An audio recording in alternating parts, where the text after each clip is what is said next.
Welcome to Transport and Infrastructure Committee meeting 8:02. We have one apology for today, and that's Councillor Caldwell. If someone could move by Councillor Vorster and seconded by Councillor Taylor. All those in favour. We have, so did I. We have 11 items on the agenda today. Welcome, Councillor McDonald. Welcome Councillor McDonald and also our Deputy Mayor, Councillor Gates. We've got 11 items on the agenda today. Did anyone want to unstar anything? Well, Madam Chair. No is the answer to that. I'm happy to move start items. Start items moved by Councillor Owen Jones, seconded by Councillor Peter Young. All those in favour? Okay. Did we have any declarations, councillors, that haven't been put forward already? That would be a very quiet no. So we will move on with our first unstarred item is item 7, which is the Gold Coast Light Rail Stage 4. Just move that a bit closer to you. Sorry.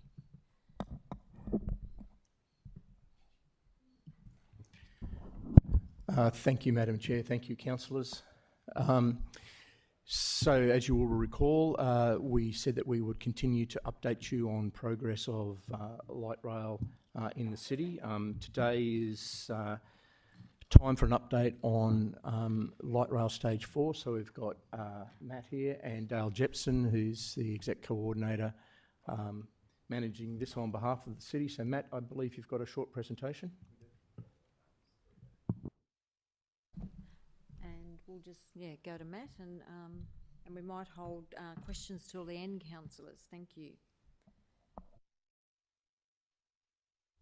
Thank you, Madam Chair, and good morning, councillors. Thanks for the opportunity to update you on Light Rail Stage 4 this morning. It's a relatively short presentation, but certainly Dale and I would be more than welcome to answer some questions to the best of our ability at the end or during the presentation as well. You're all well aware, and thanks to your support for things like transport strategy. Have I got the clicker?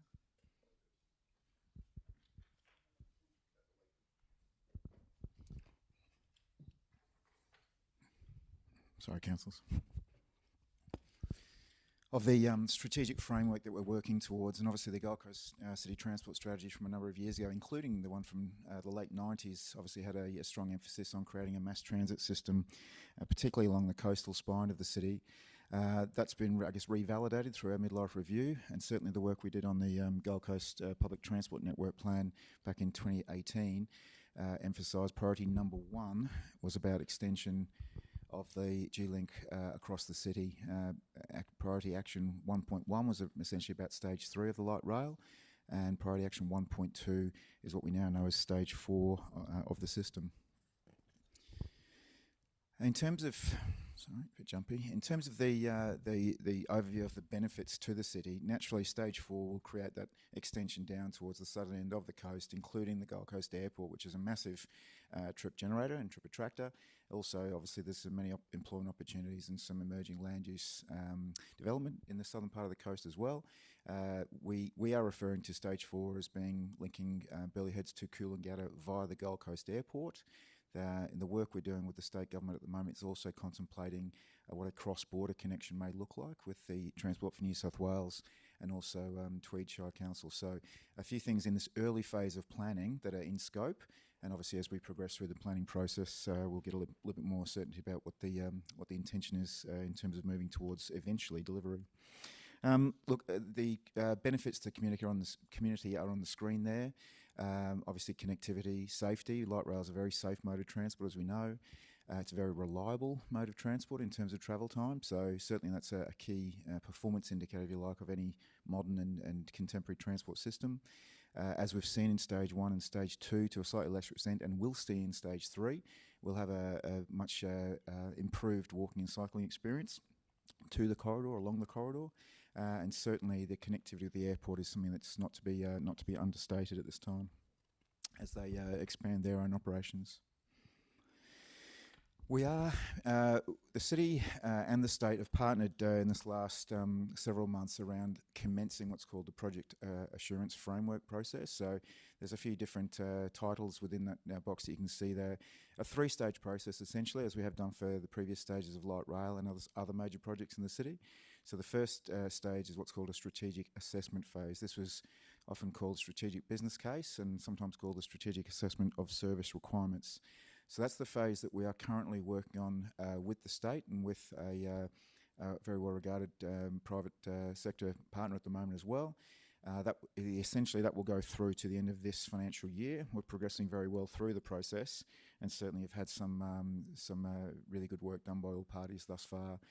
The intention at the moment is to move into what's called the options analysis phase. Again, that's previously called the preliminary business case phase at some point in 2021/22.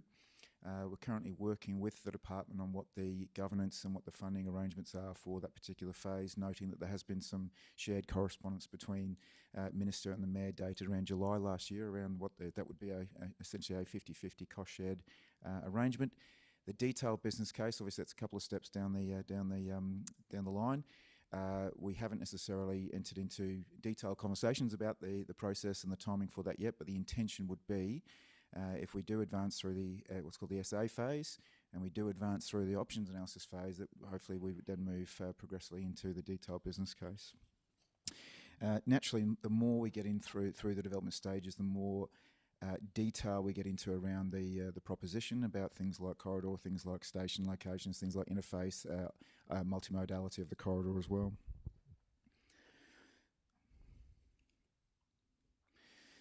So progress to date, I've touched on this a little bit in my commentary on the previous slide. There are a number of parallel pieces of work at the moment. Like I said, the city on behalf of the partnership is leading the strategic assessment phase, which is very well progressed. A draft of that strategic assessment is doing its rounds through the city and state stakeholders.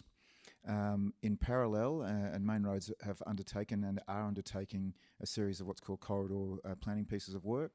They completed the Burleigh Heads to Tugun, what's called a multimodal corridor study in about 12 months ago, and have commenced the same process, multimodal corridor transport study for Tugun to Coolangatta at the moment. And like I said, they are doing some work cross-border. So there's also some work being done on the heavy rail extension to the Gold Coast Airport as well. We are doing in the city a whole lot of, in partnership with EPE, a whole lot of land use planning assessments around the urban growth model and whatnot as well. The focus for 21/22, as you can see on the screen there, the Minister's already made an announcement that there would be a period of community consultation about light rail stage 4 at some point in 21/22. We've read in the media, as we all have, it might be in the earlier part of the financial year, but I understand the approvals for when and what that looks like and how that will be undertaken is still with the Minister for approval. So unfortunately, I don't know which details to share on it at the moment, but as soon as we do get some information on that, the intention is that the city's officers, both in the transport space and land use space, would be there to support TMR in their leadership of that community consultation exercise. And like I said, the intention for 21/22 is that we do commence that options analysis phase, which is where we really get into the nitty-gritty of the project. Just mention this, what we do know is that there may be some face-to-face sessions. There will be project newsletter. We've seen a little bit of collateral that has been doing the rounds in the early versions of drafting, naturally the website, consultation hotline. Like I said, the Minister has been quite clear on his expectations about that. And like I said, we're just working on the absolute detail of that with the TMR officers as we speak. The piece of consultation that the department did do last year, timing-wise, as we found out in a briefing a week or so ago, it was obviously affected by the timing of, the city and a nation shutdown in relation to COVID last year. Unfortunately, a lot of it was done online through phone surveys. I think they surveyed about 500 community representatives in that southern part of the Gold Coast, and you can see there over 2/3 of residents and business operators did indicate a level of positive support for a light rail stage 4. This consultation document is available on the TMI website if you would like to know any more about that. You can see there And you can see that businesses slightly less support, but certainly residential support for the concept, if you like, of the corridor study, which did present light rail as a mass transit solution along the coastal corridor. So just to, I think it's the final slide, just to reiterate where we're up to at the moment. So there is, like I said, the corridor planning being undertaken by the department in those first two line items there. The strategic assessment underway, and we'll hopefully finalise that through the TMR's Infrastructure Investment Committee around mid-year, hopefully not long into the new financial year. We then look to commence that options analysis phase not long into 21-22, with a view to a detailed business case and the governance and funding that comes with that, hopefully not long into 22-23. The overarching intention, as Mr Mayor and others have spoken about, is to roll on from stage 3 construction completion into early works for stage 4, if we're possible, to keep the momentum going of the system development. So the recommendation to you as part of the report today is hopefully a fairly simple one, but like I said, we're open to answering as many questions as we can in relation to the process we're undertaking. Can I assure the council that we are doing a proper due diligence process around this to make sure that we have as many answers as possible to elected representatives in the community as we go through the journey, and make sure that any perceived or actual impacts are managed as best as possible as we do progress. Thank you, Madam Chair. Thanks very much, Matt. And we'll go to questions, just keeping in mind that even though this isn't on grey paper, we just don't want to step too far into it where we put ourselves where we might need to go into close. So I'll go to Councillor Vorster first. Thank you. Excuse me. Thank you, Madam Chair. I'm not sure whether my question's best responded to by the Director or by Matt, so I'll rely on you to guide them. It interested me, at least in this public presentation, that some of the benefits that have been articulated seem to exclude the benefit on easing traffic congestion. So I just wondered whether part of the study has revealed potential easing of congestion at the time that the project is delivered because of the shift, the mode shift. I'd be interested to know whether that was established in this early part of the study. If so, I think that's worth talking about. And if not, what's really interesting to me is how we can reconcile some of our traffic models, right, which may project some traffic volume in the future without, or vehicular, I should say, traffic volume without the light rail compared to with the light rail, just to, I think, establish in the community's mind that there are some congestion benefits to be had. First question. Thank you, Councillor Vorster. Through you, Madam Chair, and then Matt, I'm sure will add to this.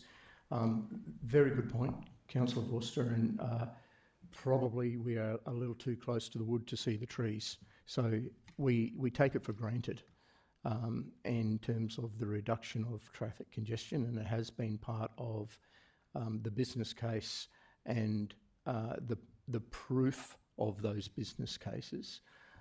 When light rail is in operation for stages 1 and 2, it's certainly been part of the business case for 3, as it is for stage 4. The sort of modelling that you're referring to is something that we are looking at ourselves. I just think it's such an important point to hammer, because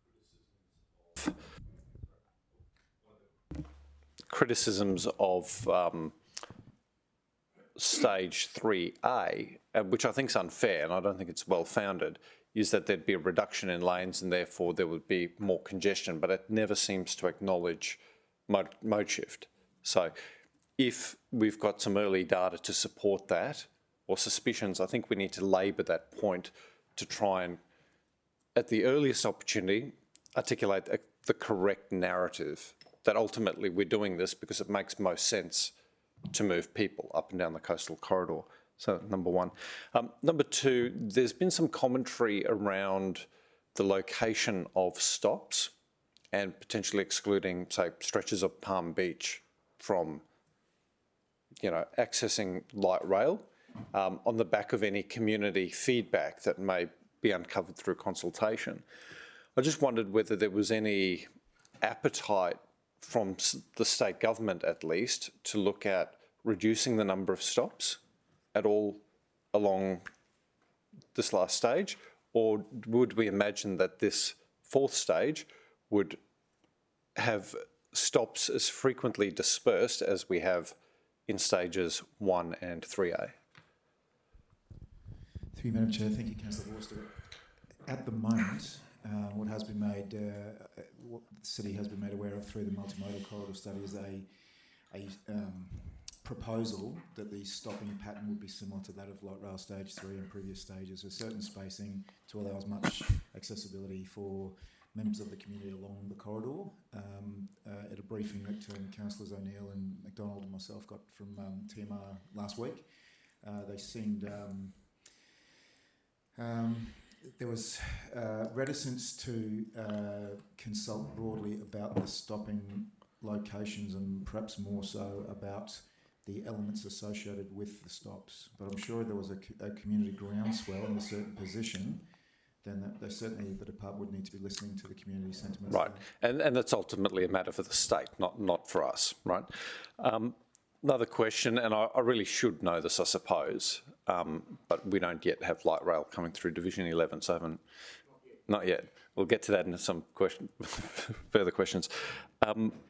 I just wondered whether this represents a project that could qualify for funding under a future revision of the LGIP, given that it's, to my mind, trunk infrastructure. Through you, Madam Chair, Councillor Forster, I don't think so, but I'll take that on notice. I'd be very interested because... Excuse me, isn't it the case that it's not our trunk infrastructure though? We're just contributing to the state who are delivering their transport. Well, I don't know, and yeah, and I'm happy to rely on Councillor Owen Jones's comment if that meets the officer's understanding. It's just, to my mind, this is a piece of infrastructure where we're being asked to make a capital contribution for the purposes of supporting population growth. And to my mind, there is a clear nexus between the nature of our investment and the objective of the LGIP. And I like to think that the development that unfolds, both at the moment and as a consequence of the project, is helping to fund Council's contribution toward the project in the first place. I think that's it's a useful narrative to build. 2, it seems equitable to the balance of the city, and 3, it puts I think establishes a good precedent for the way we might fund future stages. So if we maybe take that on notice. My next question is around the role of the airport. Now, the airport is a for-profit business. It's a for-profit business and it's privately owned. Yes, there are economic dividends that we get because the airport's located here, but it's not as though the airport can move, right? The airport is the airport is the airport. To my mind, the airport stands to gain commercially by having the light rail run through its property and interfacing through its customer base, right? I would be interested to know whether the light rail platform that may be proposed as part 4 is to come onto the airport's property and integrate in some way with the terminal, and if so, whether any discussions have been had about the airport coming on as a fourth funding partner to cover the cost of delivering the infrastructure that will commercially benefit them, because they're going to be making extra profits on the back of a better airport experience. Thank you, Madam Chair. The current piece of work the department are doing with in relation to the Tubing to Coolangatta corridor study is engage. That's the mechanism to engage with the airport. The TMR have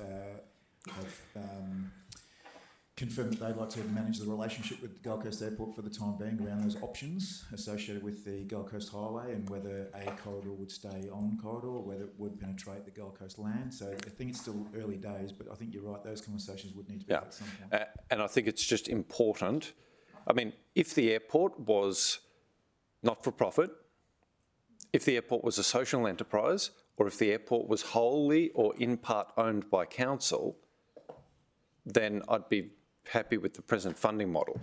But the airport pays dividends to its shareholders. And if in the economic analysis, patronage at the airport is supported by delivery of this infrastructure, to my mind, they need to be making a capital contribution. And I'm not saying we bleed them dry, but you know, the costs of bringing the infrastructure onto their site, to constructing platforms and all that sort of stuff, to my mind, is most sensibly carried by the airport. Right, so that's just something I'll flag there. Through you, Madam Chair, just make the note it is in the airport's master plan and has been for the last couple of iterations, so there's definite interest from the airport. Great. I want to make sure it's financial interest or... also on the heavy rail extension work that's canvassed in the report, I'm interested by that because it talks about this study potentially looking at establishing east-west links to heavy rail.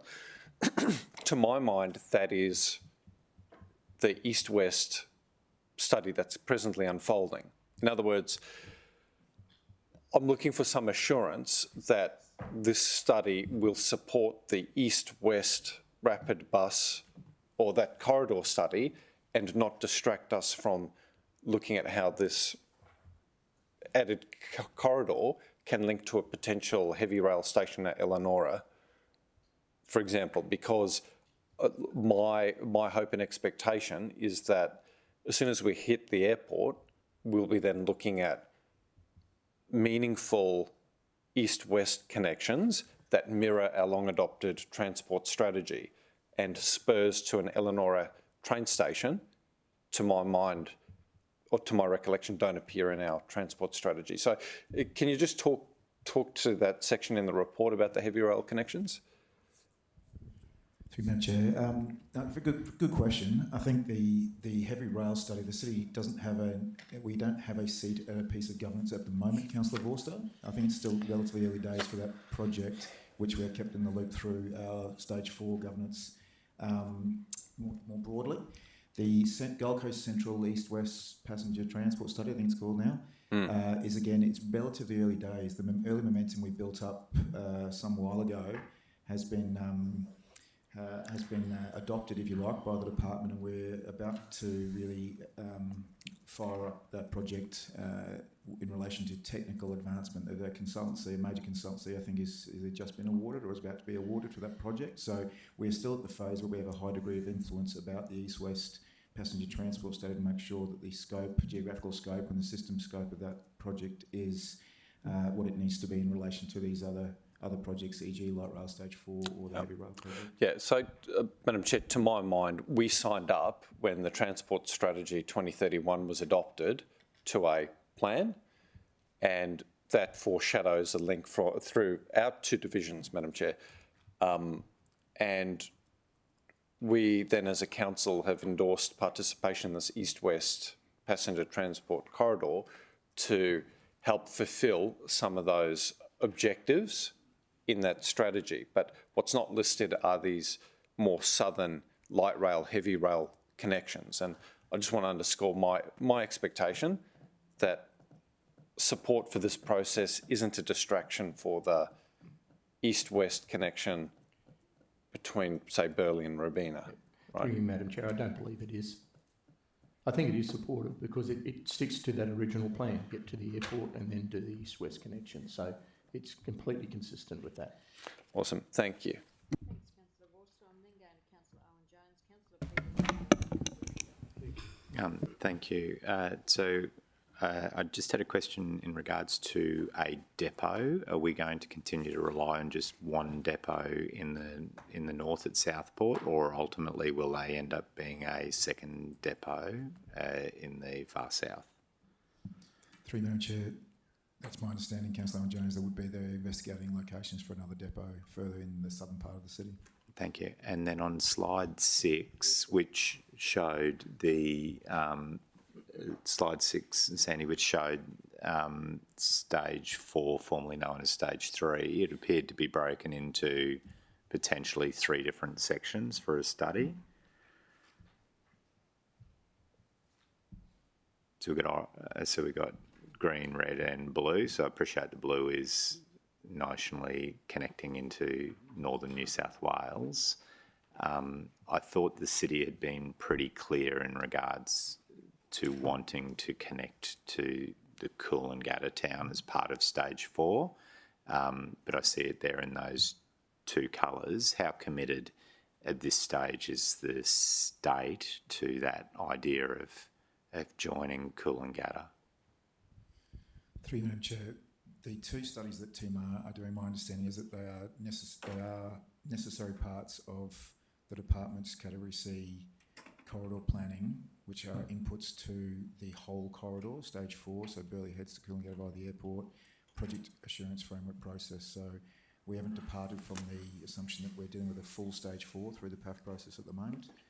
The 2 TMR parts are based on, amongst many things, funding availability through their QTRIP program.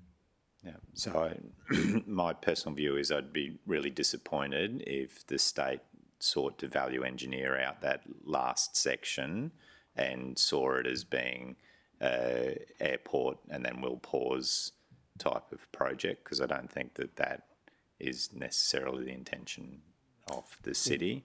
There's been no indication of that whatsoever yet.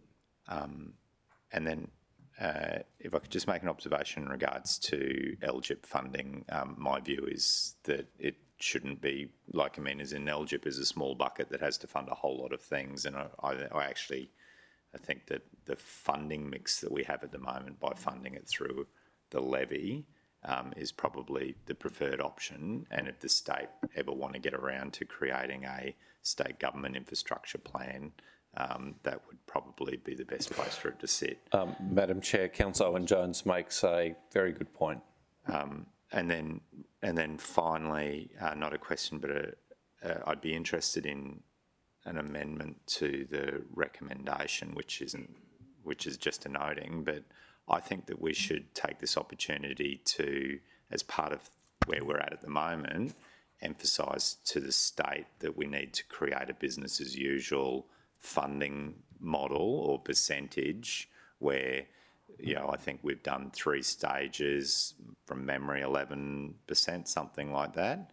I think that we should actually, as we step into those 3 analysis stages or business plan stages, we should make it really clear to both other levels of government that that's the percentage that we are prepared to commit towards capital for the delivery of their projects, so that nobody gets too adventurous in the future thinking that the city should be funding a greater share. So I think we've had 3 stages where we've been able to be consistent in our negotiations, and so to me we should stick with that percentage and let that be a key cornerstone of building block for all future negotiations in regards to the delivery of light rail.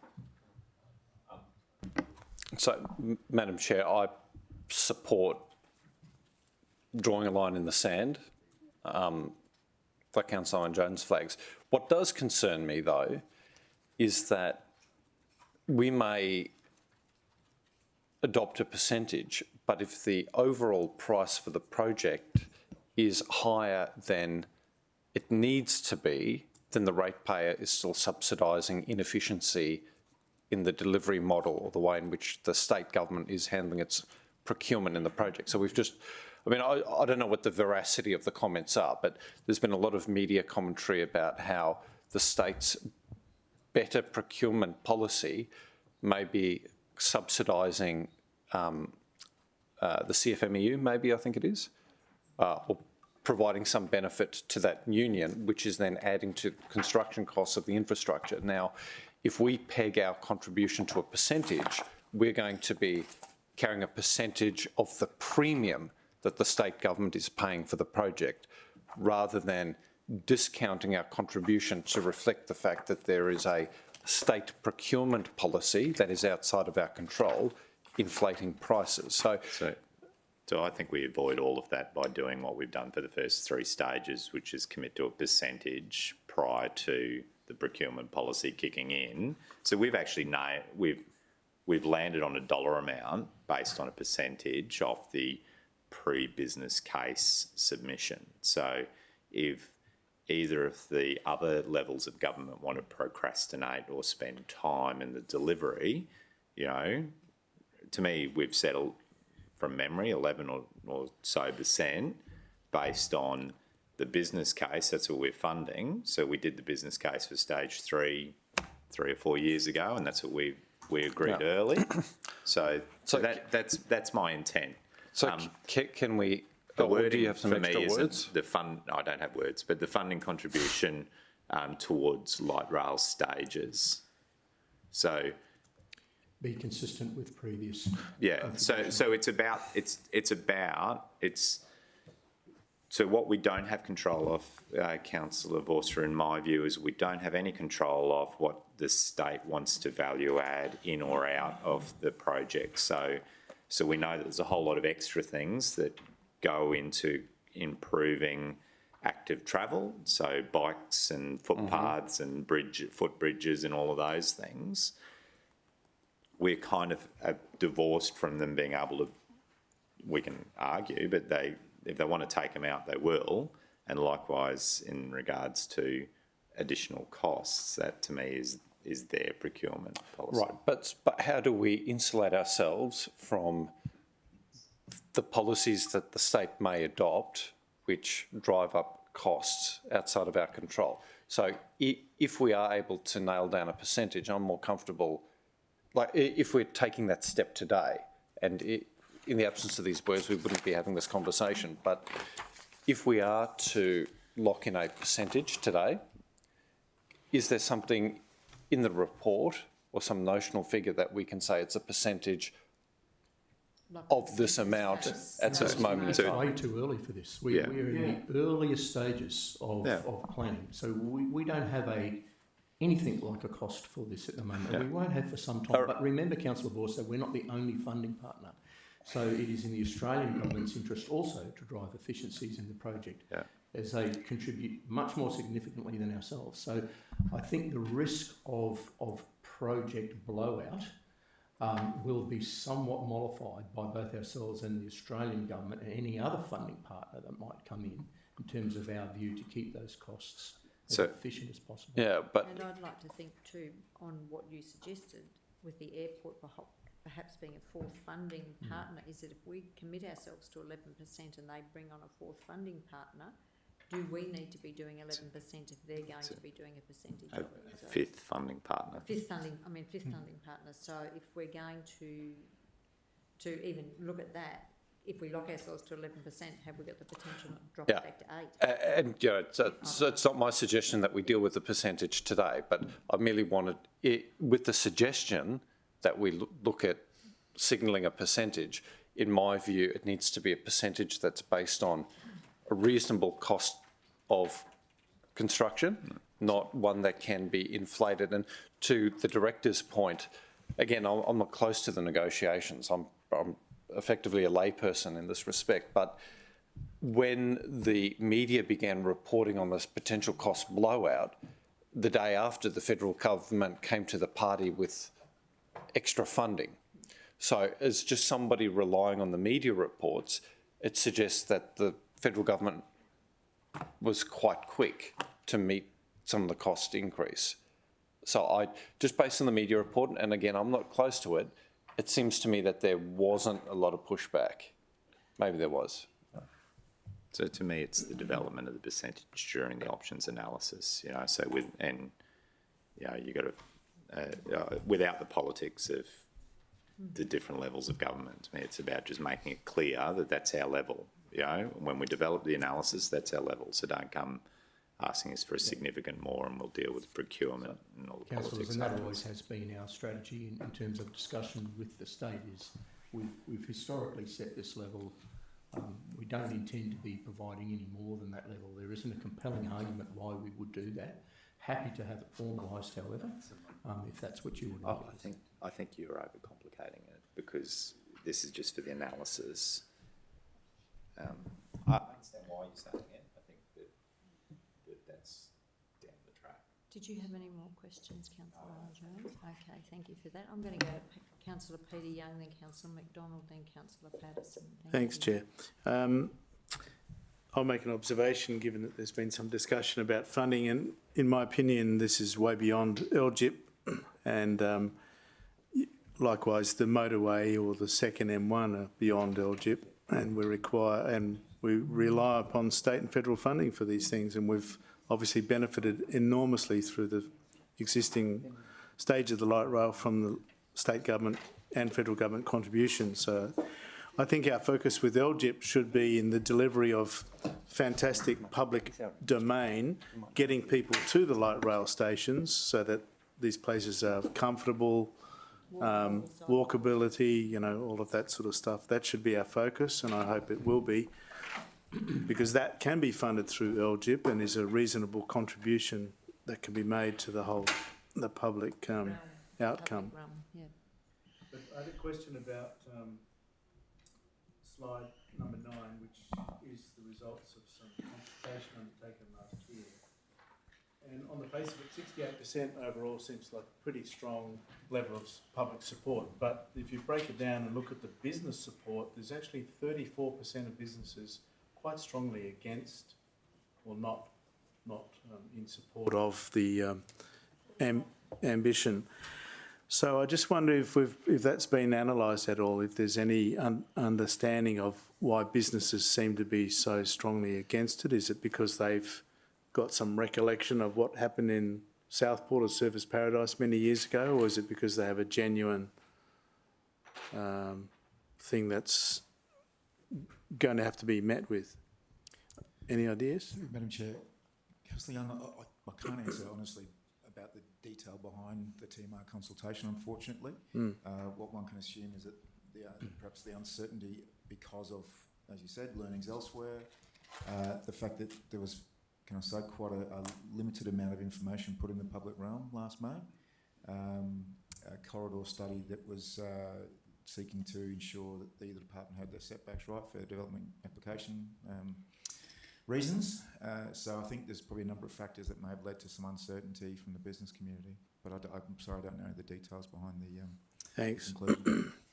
Another question. On the very front page, there's some images, and one of them is a green bridge or a bridge for wildlife, I presume, in the vicinity of Burleigh Ridge. Is that a strong possibility or as an outcome, do we know, or is it much too early to contemplate? Through you, Madam Chair, I think it is a strong possibility. We've had discussion at officer level for the need for that, and I think there's a very strong community sentiment to have a wildlife crossing there. So it's something that we strongly support.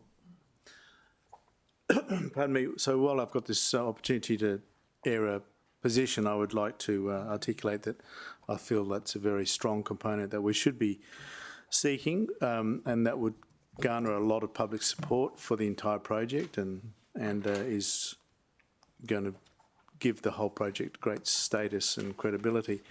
There was another point I wanted to make about. I'll leave it at that point. Thanks, Chairman. Thanks, councillor Young. I'll go to councillor McDonald now. Thanks, Madam Chair. Are you only taking questions in regards to the presentation, or are we looking at item 7 now? How are you doing It relates to the report too, Councillor McDonald. Sorry? It does relate to the report as well. Okay, so I can make some comments in regards to item 7. Yes. Yep. Yes. Okay. Sorry, councillor McDonald. Committee, I'd just like to say that I met with the Main Roads officers together with Councillor O'Neill and Mr Tilley on the 4th of May, and I must say that we had made a number of attempts to get a meeting, and at that meeting I was very disappointed. The first comment that was made to us, I'm sure that you've been kept up to speed through the media. And I made it quite clear that it was very unprofessional. and that I would have expected that we would have had regular meetings to keep us up to speed. The information that was given was very sparse. I made comments that most of my information that I have received has been from the community who have been coming in to see me with letters that they've received from the department. The consultation concerned me.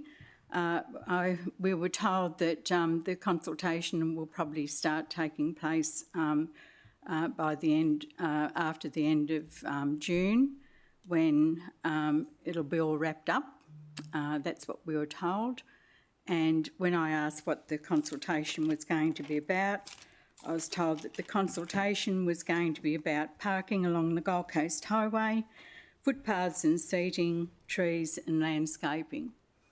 And you may not be aware, but along the Gold Coast Highway through Palm Beach, the highway is going to be reduced in places from 4 lanes to 2. So with what Councillor Vorster mentioned about the impact of easing congestion really has to be very closely looked at because we'll end up with 3 highways through Palm Beach, one down the Gold Coast Highway, one down Townsend Avenue, excuse me, and one down Malawar Drive.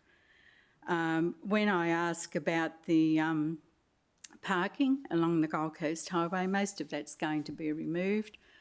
We were told that there could be a choice of either having car parking or landscaping. I ask about deep planting because we had been told previously that there'd be no deep planting.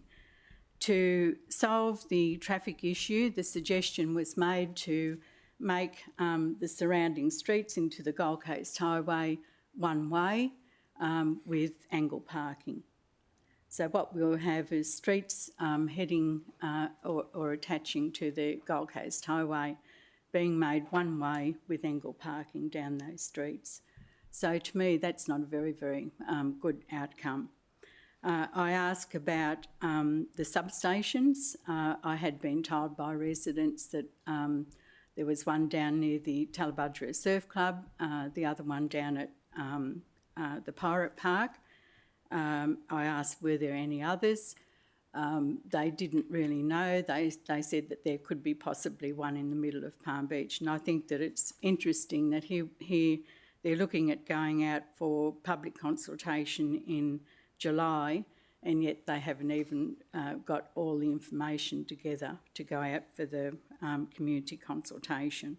Just to address that one, Councillor McDonald, I know with that comes with it in the detailed case study. So having travelled this journey for the last 5 years with stage 3, that was a question that I raised early in it, but that didn't come in until the detailed case study, and so they do all their peer holding and to see where the services and that are as to where those stations can be allocated. So I think we're so early in that stage that would be a very hard thing to be able to indicate to us, because the ones for light rail stage 3 have really only been locked in the last 6 to 12 months. So I've been dealing with 3A for 5 years, and that's only become apparent in the last 6 months when the detailed case studies were actually formalised and put out for the tender process. So I think at this stage it is a bit early for that, but please go on. Okay, well the stations that, and again,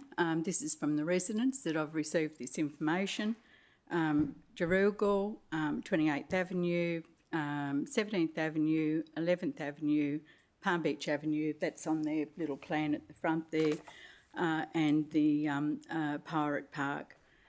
So that's 6. I also understand that the hill at Koala Park, they're going to reduce the height of the hill through there, so that's going to be cut away. The access into Peggs Road will be non-existent. They've got to work that out yet. So there's a whole lot of issues, and with the light rail going down the highway at Palm Beach, it's certainly not going to only impact on those residents that are on the highway because of the letters that they have received about the Category C, but it'll impact all the surrounding streets and add extra pressure on all those residential streets through the area. The consultation, if it gets to that degree, is going to be very important because I feel that what we've been told before and what we've seen before about their landscaping, the streetscaping, now we've got a few years on it. It leaves a lot to be desired. It's not a really good look. And the choice, and to tell us that the choice of whether you have car parking or streetscaping, that's a big issue, especially along the Gold Coast Highway. They realise that it is an issue trying to put light rail down the Gold Coast Highway because I think the widest area is about 20 metres. There's a number of properties that, there's 249 properties that I understand are being impacted. So there's a big job to do, and we've got to be very, very careful because I know, and as we know, it's a state project, it's not a council project, and certainly councils being questioned a lot, and I'm being questioned a lot on the impacts of the light rail, not only the Gold Coast Highway, but the surrounding streets. And especially if the state government do decide to make some of our residential streets one way with angle parking, that's just going to destroy a whole suburb. So thanks very much, and I would hope that councillors can keep this in mind when they're making their decision, because it is going to have a major impact. I understand that the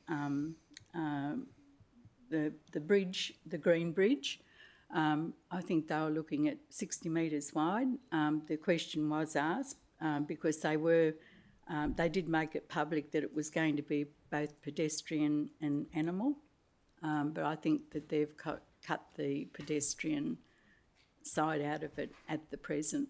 So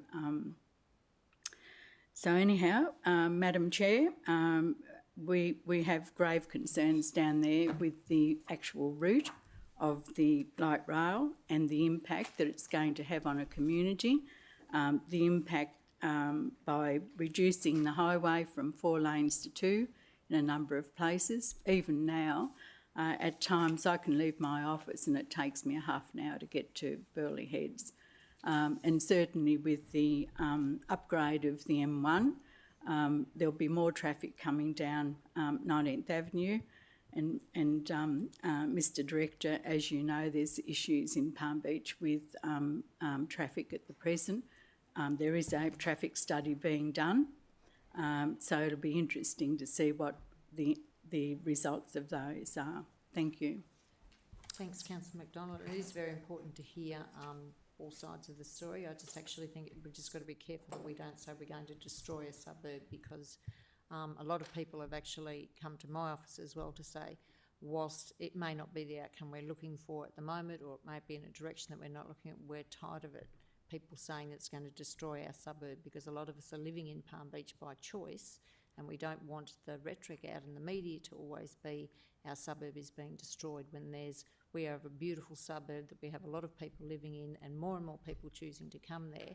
If it's going to change how our suburb works, or it's going to be a mode share or something like that, but there's a lot of people now expressing concern that the continual repeating of destroying our suburb will once again affect how Palm Beach is seen by other residents within the city as well. So I think we just got to be careful with how we actually frame that as well. So I'll go to Councillor Patterson next, and then I'll go to Councillor Vorster. Thank you, Chair. 2 things. First is a comment in support of what Councillor Vorster said. This change recommendation, I don't see how it provides us any value, any upside, and I see that it potentially provides us some downside risk, because it sounds like from the council, from the director and the officers, this is where we're at already. If there's a fifth partner, if that procurement policy stuff does really impact, we don't want to be consistent on our percentage. We'd want our percentage to reduce. So I just don't see any upside in including that. That's kind of where you're at already anyway. And it gives us a lot more kind of leverage or negotiating power potentially later if we don't add that. The second thing I wanted to discuss was regarding the stations. So with my experience now with Southport Station and Nerang Street, so with the benefit of hindsight, which we now have, we can see what happened before. Speaking with the city plan designers and urban planners, it appears there's a consensus that what drove the design of those stations was the compliance team, rather than a city place making team. I was in Melbourne last weekend. The difference in what stations look like in terms of our quite compliance-focused stations has a real impact, and I think may very well be you don't have the data on what leads to these business cases, but I can assure you that would be one of the issues for businesses in Southport. We are now trying, and city plan designers in council are trying to see if there's any way to negotiate with the state government on the current design of the Southport light rail station, because it is so restrictive to the businesses, and they would say overly compliant, like an over focus on compliance and safety, which just means that people on the station are completely closed off from small businesses. So I think if there's any way that we can engage and say, listen, we know you've got your compliance issues with stations, we know you need to tick boxes, but can we please look to best options in other cities around the world? How have they done this? How have they managed to make stations which really connect and engage with small businesses and the surrounding place and just don't feel like a closed off box? Because we now have that problem in Nerang Street.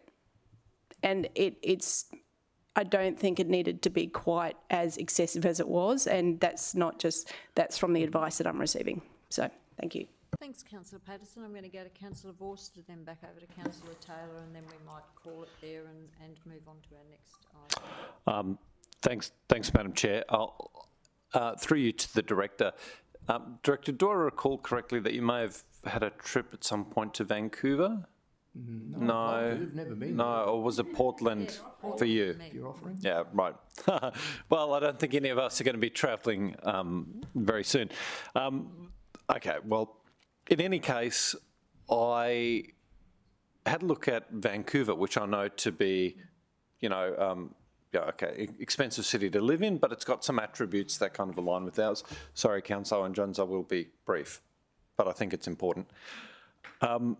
So I had a look at their metro line, which connects their airport to their city centre, which to my mind mirrors what could unfold with our airport to our city centre.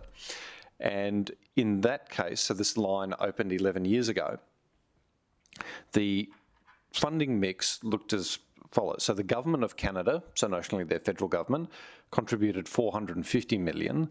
The Government of British Columbia, which would be the equivalent of their state government, I suppose, $435 million to the project. The City of Vancouver, which is us, $29 million, but their airport, $300 million. Now, of course, in that case, we're talking about an airport to a city centre, and that infrastructure benefits the airport much more, to a greater proportion than the airport's inclusion in our broader light rail network does. So I'm not suggesting that, the Gold Coast Airport kick in an equivalent percentage. But I just wanted to show that it's not without precedent that a privately owned airport would make a financial contribution to an infrastructure project that benefits them. So I know it's in their master plan. Cool, happy days. I'd love to see it go through the airport itself. I couldn't think of anything better from a tourism experience than coming out of the, picking up your bag and stepping onto a platform and getting straight to your accommodation. Yep. Right, that would be phenomenal. Just like air bridges, if we ever get them, we need to do this. But this is an established funding model internationally. And if the airport can find their way to make a contribution without bleeding them dry, I think that could mean this project happens sooner than it would otherwise happen. And I think that's worth pursuing in our discussions. Good point to be made. Thanks, Councillor Vorster. I'll go to Councillor Taylor and then we will close there. Thank you, Madam Chair. And I just want to reinforce Councillor Patterson's comments in relation to previous experience. We understand that traffic challenges will be a challenge moving forward. We understand that some areas are tighter. So for me, when I look at light rail, you've got Broadbeach that's open and expansive. It's quite, I wouldn't say attractive, but it's a lot more cosmetically looking. But the challenge we have is, again, the light rail station itself in the middle of surface and the flexibility in that space. It really does affect businesses in the area. Cosmetically, it doesn't look good, and I just think it's an area that we could really focus on. The challenge right now is to make improvements in Surfers Paradise, and I'm hearing in Southport, in those particular spaces, and it'd be really good if we could find ways to really improve that space to support our area, placemaking areas in those major areas. And I think just to come back to that too, and I think it's always a big challenge when you're retrofitting something. We're putting something into a very well-established area that we're having to take back parts of it. We've a lot of learnings from stage one. Stage two, not so many learnings because not going through very dense areas, but we hope that those learnings and for what you're contributing now will be something that will be able to benefit the light rail going forward. So on that, I think, was it one more question, Peter? Madam Chair, I'll just make that sorry. comment.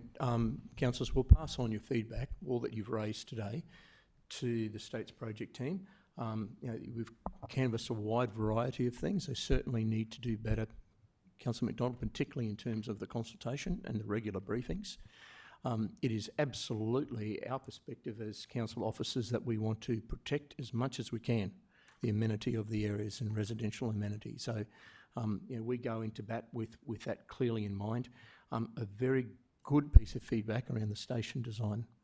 And it's something I've thought of myself when we go to Melbourne. So I'm sure we've all been there. Some of us spend a lot of time there, and it's quite an easy, as you say, it knits into the surrounding environment a lot easier. So we're happy to take that back as feedback to the project. Thank you for that, Director. And then we'll just go to Councillor Young, just last one. Very quickly. So that issue of public safety, I think, is a really strong issue for us to be contemplating in stage 4, because that's been something that mars the success of light rail, which I think is a great mode of transport, and we should be encouraging it. But if you've got public safety issues occurring at stations and on the trains, that's going to continue to erode public confidence and use of it. And I think, Councillor, back to that, that's one thing that when I did all the stuff with light rail 3 was that we went back with is the public safety around the stations and how the CCTV and all of those projects are going to benefit going forward. And I think that comment relates to all forms of public transport, and we're certainly hearing about behavioural issues on heavy rail and buses as well. So it is a matter that we continually do raise with the state, but it is of increasing concern. I just wanted to ask if it's feasible, we might ask for another report, let's say in 6 months or something like that. I don't know what time frame might fit for within the project, what might make sense, but before the end of the year. Yeah, absolutely, Councillor Young. I think if there is a significant milestone in the project, it would be prudent for us to update the committee as well at that time. Well, that's going up now. Thanks, Chair. Thanks, Andy. Councillor McDonald, and then seeing as it's stage 4. Yep. Madam Chair, the other issue that I'd like officers to really look at, because 249 properties are impacted, and with the widening of the road way down there, I'd like also for officers to look very closely at access for those properties onto the Gold Coast Highway. Because what I've seen in some of the information that's been given to residents to access from those properties onto the highway, it's going to be very, very difficult. I'd like to know how that's going to be addressed. Good point to raise, Councillor McDonald. Okay, I'm looking for a mover. Moved Councillor Owen Jones, seconded seconded by me. Yeah, with the change. And I'm happy to speak to it because it's not about the procurement at the end. It's about being very clear with the state who drive the project what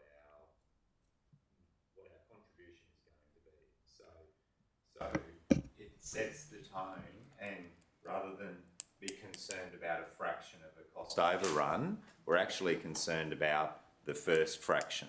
And what we don't need is a future state government to determine to us what they believe our percentage is going to be, which is going to be far more expensive a transaction than worrying about a procurement overrun.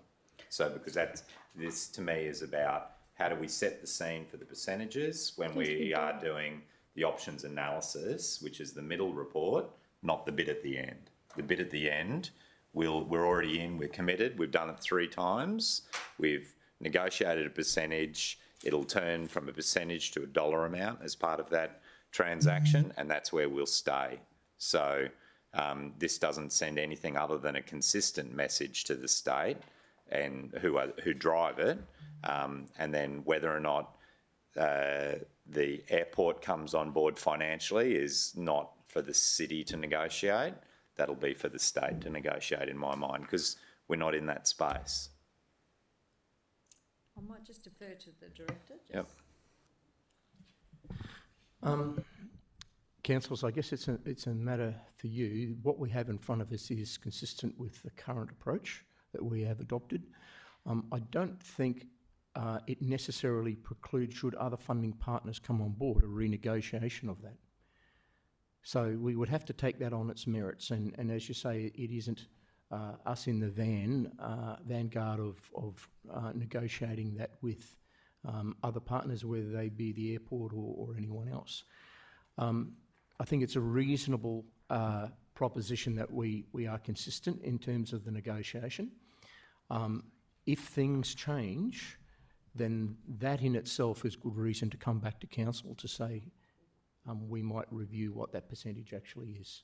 But we would need something tangible in front of us to make that call.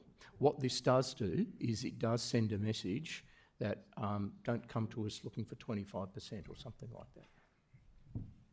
But it's a matter for you. Yeah, and I'm assuming that a future report will flesh out where we may be in regards to those negotiations, because to my mind, it's all of the things that are going to get added in. So we've said today that we have genuine concerns regarding road network and the impacts on road network, predominantly roads controlled by the City of Gold Coast. We've got concerns regarding parking, landscaping, deep planting.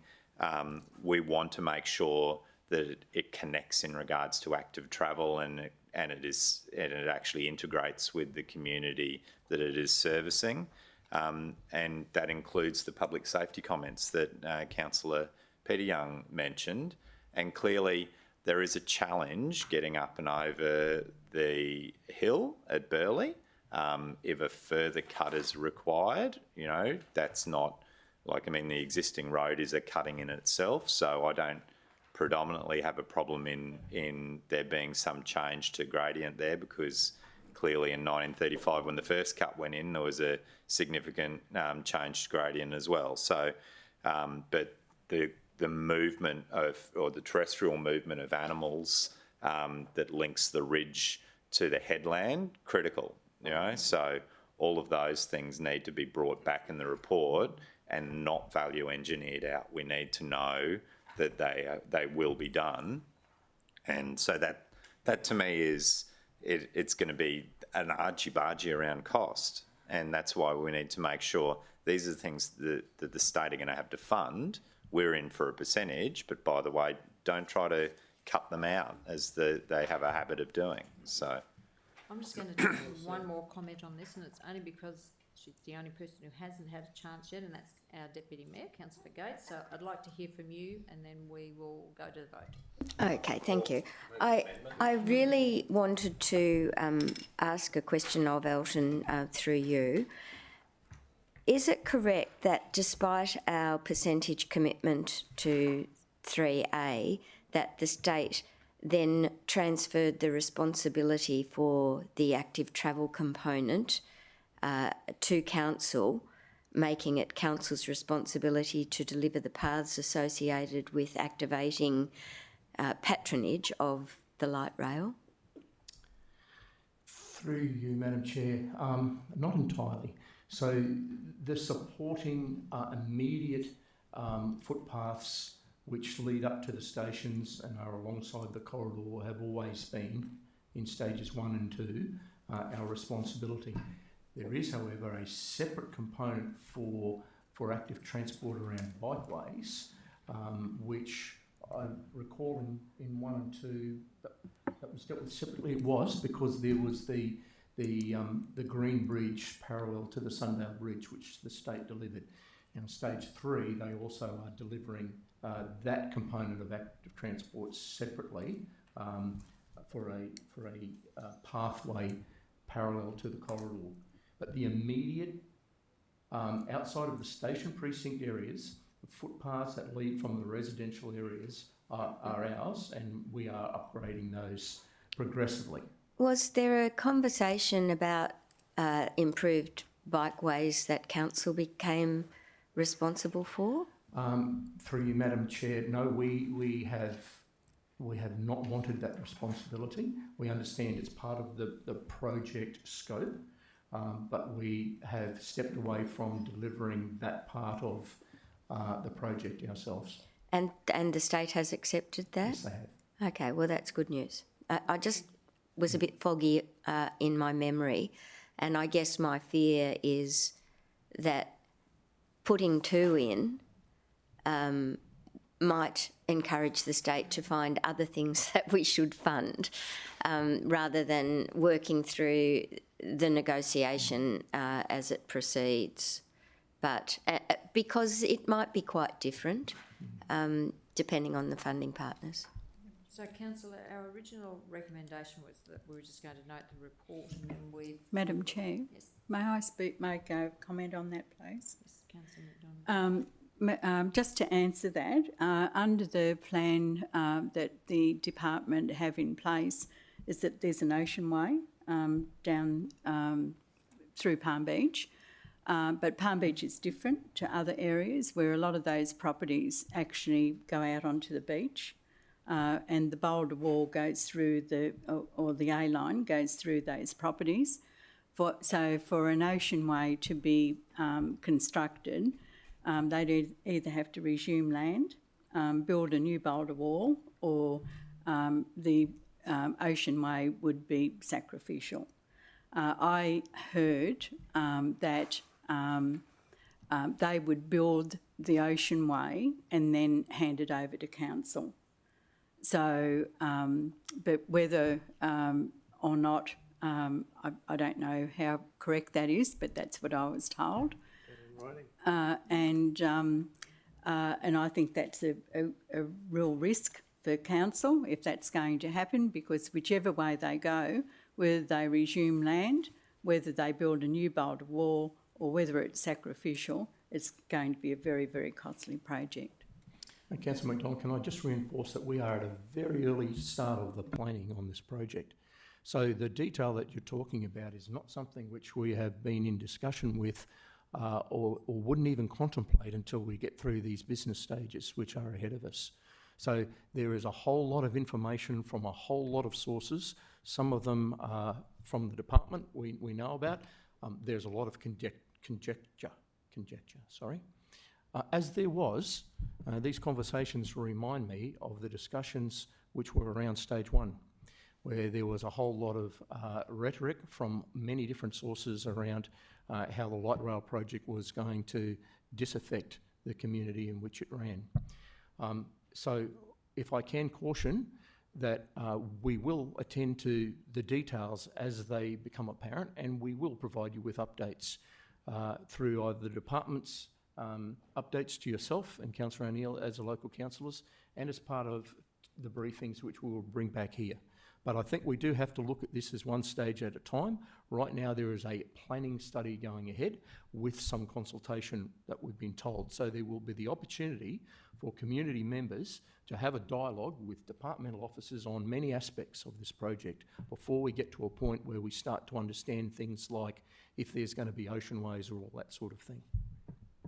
Madam Chair, just in answer to that, that was in their original information that they put out to the community, that they were having an oceanway. And I just want to make the councillors aware that that's what the state government have put forward as a proposal, and to be aware of that and the cost. And also, you know, if they're going out for consultation in July, surely there needs... How can you go out to consultation when a lot of these things haven't been decided?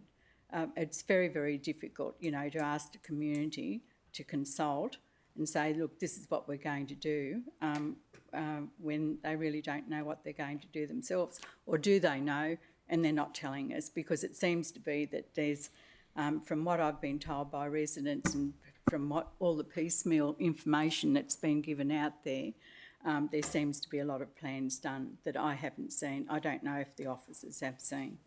On that one, Councillor McDonald too, the consultation is on the corridor, and the supportive information that came through with 3A was exactly, the consultation was based on the corridor, and if we can, the city can benefit from infrastructure that connects into that going forward, that becomes a later part of in the detailed case study of the whole project. But the actual original consultation is with my understanding with the state, and having looked back at the stage 1 and stage 2, it's to do with the corridor as such, and then all of those projects that lead into that become part of the detail.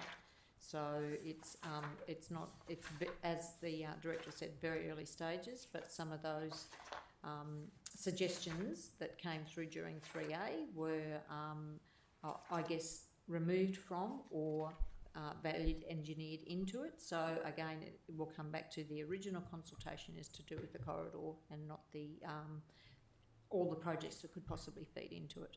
So I go to you, Councillor Forster. Thank you, Madam Chair. I think I have a form of words that's sufficiently divergent from Councillor Owen-Jones' motion that it may represent a foreshadowed motion. Yes. So I'd like to foreshadow a different recommendation, which includes the existing part 1, that this update report be noted.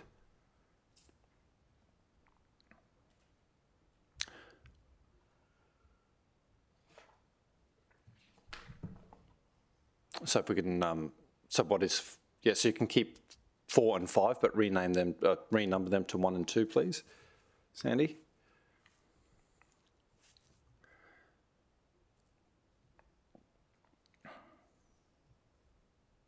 And you can copy that, a further report be brought back, and have that as 2.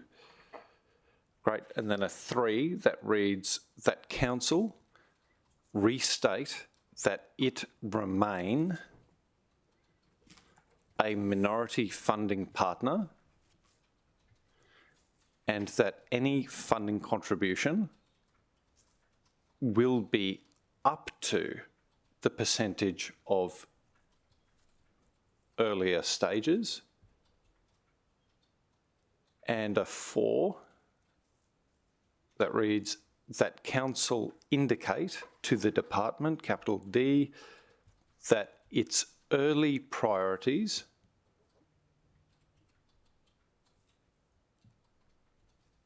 include,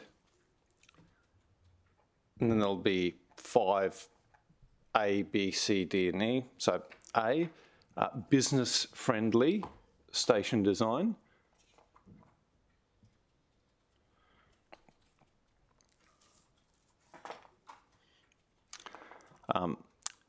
Next one, adherence to the highest CPTED, so CPTED, CPTED standards, CPTED, so that's crime prevention through environmental design standards. Yeah, so capital C, capital P, capital TED standards. Next one, environmentally sensitive interfacing to natural areas and habitats.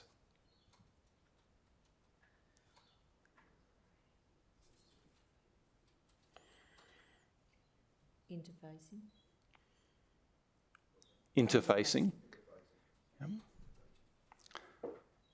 to natural areas and habitats.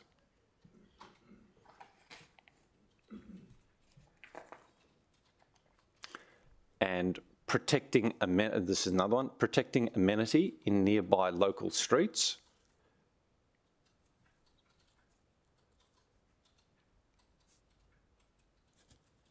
And another one, complementary active transport infrastructure.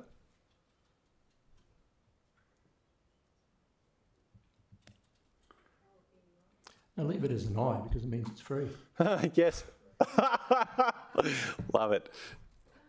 And lastly, connection through the Coolangatta CBD. And it's foreshadowed, so I can't talk to it, but anyway, a connection through the Coolangatta CBD.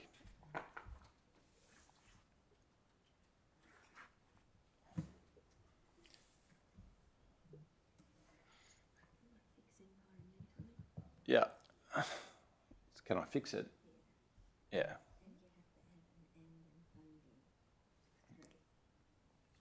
So that council restate that it remains. Sorry, Sandy, I'll let you do the formatting thing, and if we could just revisit the words of 3 when you get a chance.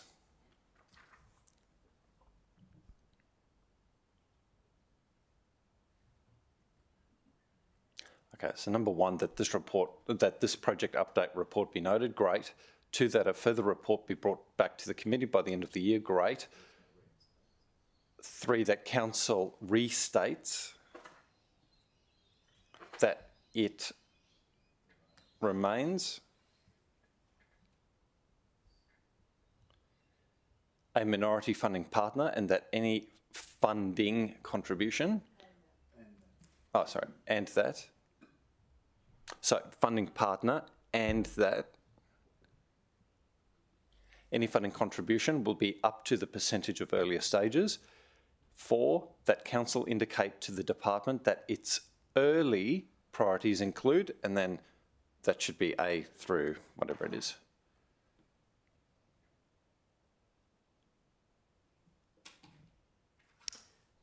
Yeah. Probably make the Department of Transport and Main Roads. Sure.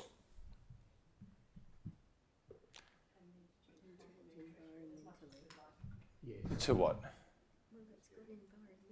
Oh, yeah, but that's a spelling mistake, so I'm just assuming it'll be right-clicked, same as adherence and amenity. Yep.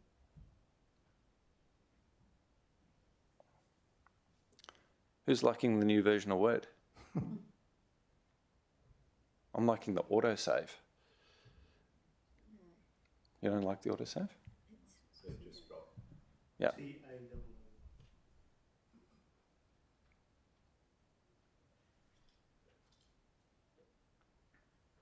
Let's get a right click happening on that.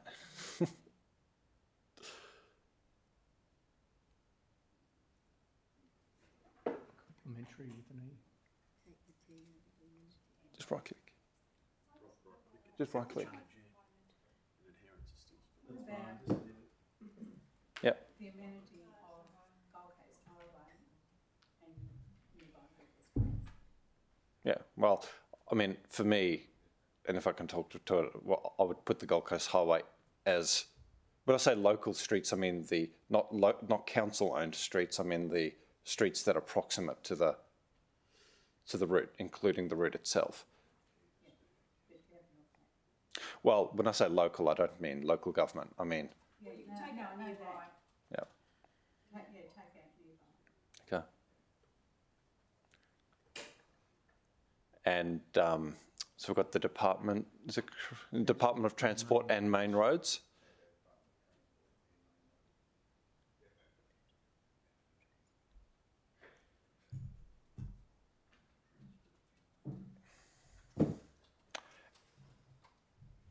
And Councillor McDonald's suggestion is that we remove nearby in number 4. So it just says protecting amenity in local streets. Great. So anyway, it's foreshadowed. So we. 5, sorry. I'm happy for it. Complementary, free transport infrastructure or complementary? Well. 5 we change to complementary knee from an eye. PLE. We change it to knee. The other type of complementary knee. Just before the N. L-I, yeah, that's it. Good. Thank you. Councillor Owen Jones, you had something to say there? Okay. So, yes, so we, yeah. I'll second it. And we're there. And we're So, there. we're going to vote on what Councillor Owen Did Jones. it have a seconder? He made like, he did it? Yeah, well, yeah, at that stage. So I'm happy for it to, can you say? Just withdraw it. Withdraw it. So we'll withdraw the original one, Sandy. We've just done that, Darren. And we are going to change this to the motion.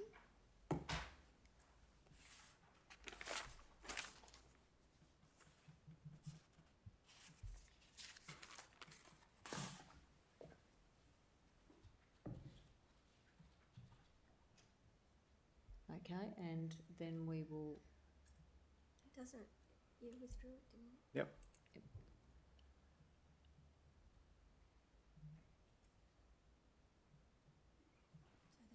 And Councillor Vorster's moved that, and Councillor Owen Jones is going to second that, and then we'll go to Councillor Vorster to speak on it.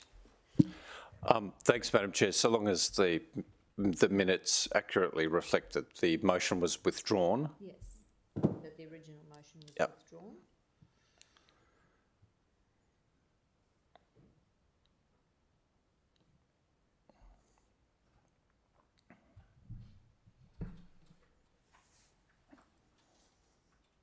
Enjoying your new job, Sam? No, it's all good.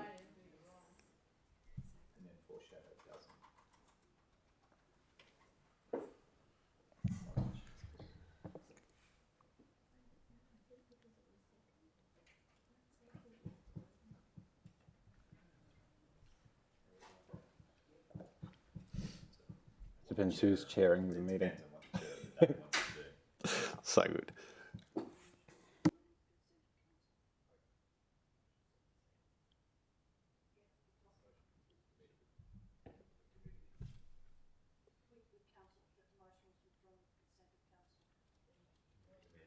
Consent of committee, not council, because it's not a full council decision as yet, so with consent of committee.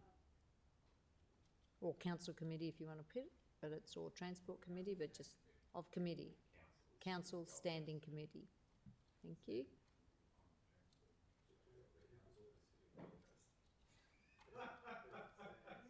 Just as that, yep, thank you. Don't we remove the foreshadow? Do we have to vote on that, Alton? Yeah, moved. Okay, so that was withdrawn? Yep.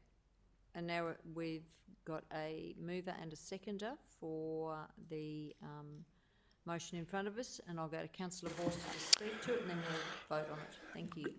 Great. Thank you, Madam Chair.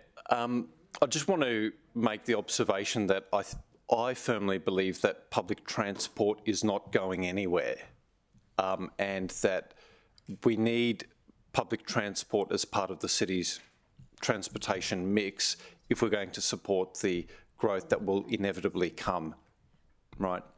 And when we talk about light rail, I think it's very easy to begin talking about the communities through which a light rail system might traverse. But there are other affected communities, and those are the Gold Coasters and the visitors who come to spend money, who can now perhaps more easily and for the first time support our city because they can do so with low resistance on fast, frequent, affordable and reliable public transport.